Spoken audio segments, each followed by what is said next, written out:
Hola, buena noche. Mi nombre es Alfonso David Durán Morales, estudiante de octavo semestre del programa de Derecho del Campus Ibagué de la Universidad Cooperativa de Colombia.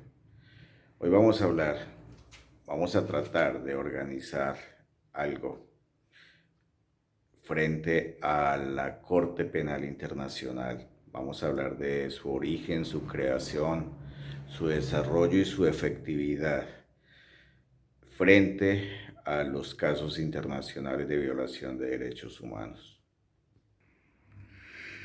Para dar inicio a nuestro mapa conceptual tenemos que empezar a hablar sobre que a pesar que cada estado, cada país, cada nación reglamenta sus propias leyes para vivir en comunidad, cuando se evidencia una violación a los derechos humanos basados en tratados internacionales, entra a regir la jurisdicción penal internacional, apropiada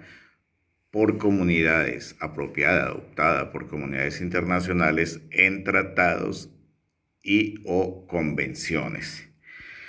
Entonces, si nos vamos a hablar del mapa conceptual, tenemos que hablar de la guerra franco-prusiana, que se adelantó por allá en el año 1780, y con este evento fue que se empezó a moldearse este tipo de justicia internacional basado en lo sucedido en esta guerra, perfilándose una Corte Penal Internacional con el único objetivo de procesar a responsables de la violación de los derechos humanos, pero solo hasta 1919.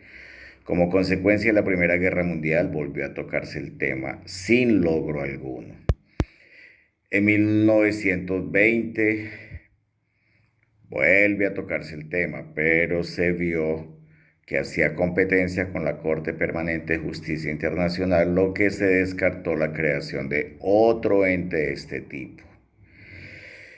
Solo en el año de 1937 se presentó la opción de asumir esta Corte internacional, pero debido a los actos terroristas que se venían aconteciendo a nivel internacional que podrían desestabilizar las naciones, fue hasta con la Segunda Guerra Mundial que los aliados buscaron el enjuiciamiento de los contrarios como crímenes de guerra.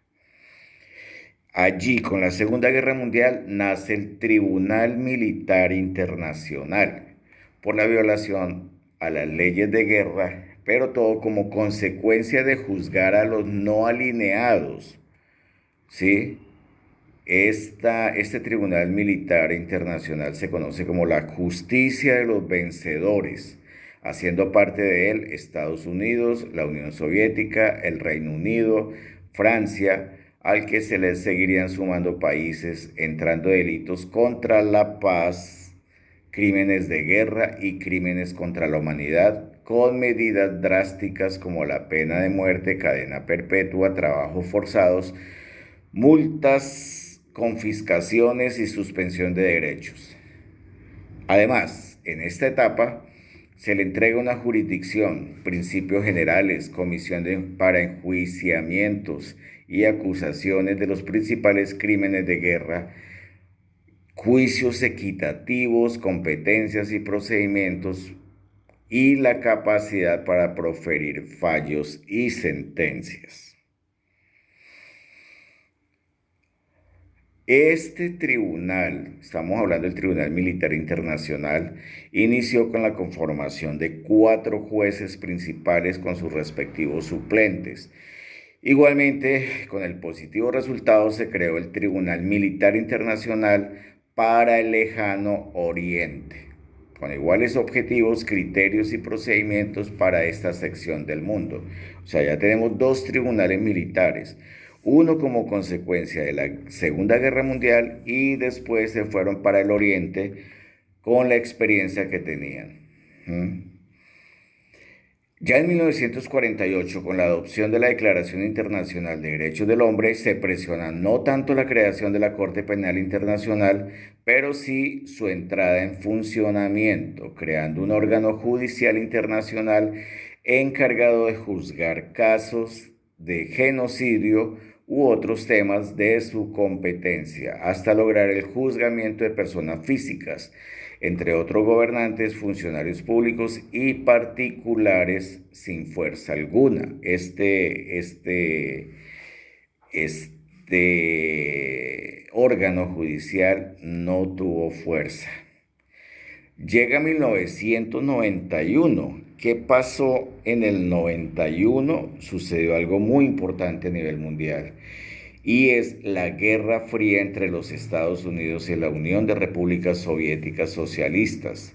Allí se dispuso que la Comisión de Derecho Internacional revisara de nuevo el tema. Y en el año 93, esta comisión presentó el proyecto del Estatuto del Tribunal a la Asamblea General de la ONU, que proponía la Convención Constitutiva del Tribunal Penal Internacional y se llevase a cabo por una asamblea de estados. Solo fue con la crisis balcánica lo que volvió a obligar a retomar el tema de disolución de retomar el tema, ya que se estaba disolviendo la república.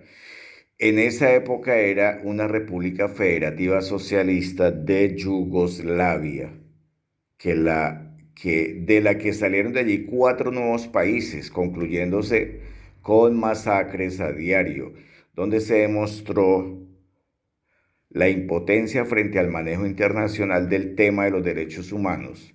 Solo se empezó a reglamentar el tema para Yugoslavia. Era un tema concreto, específico, la crisis balcánica, donde nace la obligación de los estados de cooperar frente a las acciones para recuperar la paz de la zona. ¿Listo? Luego nace el Tribunal Penal Internacional para Ruanda.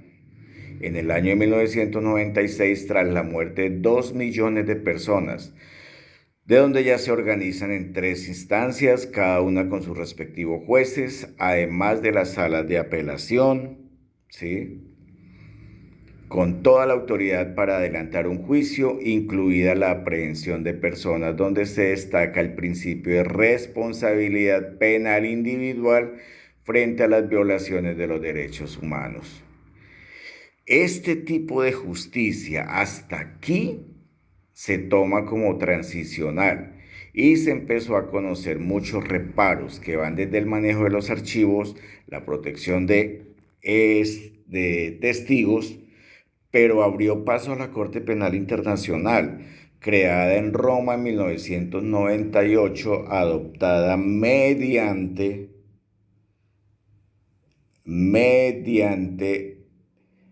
un tratado internacional por 120 estados y es conocido como el Estatuto de Roma, ¿sí? Ya no es un tribunal internacional ad hoc de juzgamiento, ya que pasa a ser un tribunal permanente, donde llegarán todas las denuncias de delitos cometidos por estados y por último, no está formada para juzgar crímenes cometidos con anterioridad a la creación del Estatuto de Roma. Igualmente, su actuación se limita solo cuando los tribunales nacionales no actúen frente a un crimen internacional. Esas 2 cosas hay que dejarlas bien claras. No asume delitos antes de su creación, ni tampoco se mete cuando ve que la justicia nacional esté actuando.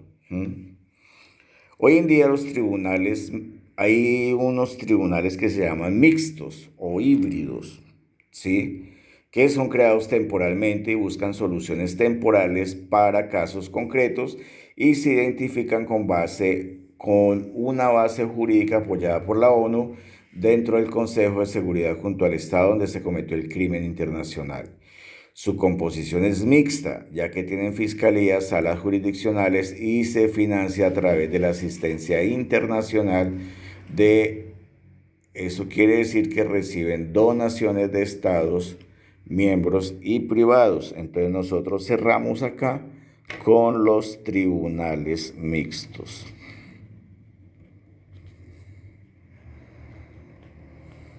O híbridos.